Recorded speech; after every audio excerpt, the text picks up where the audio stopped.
People love Thymesia and people seem to hate it too. The spectrum of reviews range from 3 out of 10 to 9 out of 10, which, quite frankly, is pretty bizarre. If you didn't know, Thymesia is a Souls-like. It's made by an indie team of about 7 people, and it's a pretty good game. But to rate it 9 out of 10 means it's near perfect, and to rate it 3 out of 10 means it's absolute garbage, and it's neither of those things.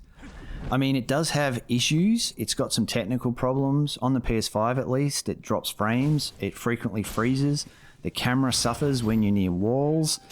Sometimes this boss can go invisible and stay that way. Enemies can glitch through walls when you execute them. Basically, it's got some technical issues. It's also suffering, I think, in a variety of enemies and bosses. There's just not enough of them. And some of the bosses aren't real great boss fights, which sucks when you've got a shallow boss pool. And also, I think the environmental design's pretty average. I mean, I find the levels ugly and sometimes super confusing to navigate. But, I mean, that's a little bit subjective there. What I'm saying, though, is there are reasons why you might think the game isn't great, but terrible? No.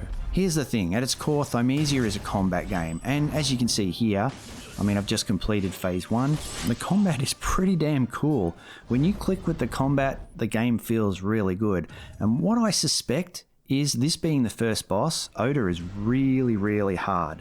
I think a lot of people will quit the game and won't be able to get past this boss. And I think a lot of reviewers reviewing the game may have had a very sour experience trying to fight this boss. If you don't click with the combat at this point, nothing really changes for the rest of the game. The mechanic stays the same.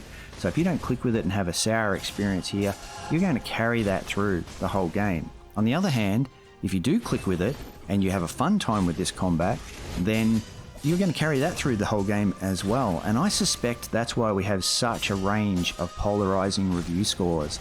I think some people are clicking with the combat early and loving it for the rest of the game, and some people aren't, and that's really what it comes down to. Me, I really like it.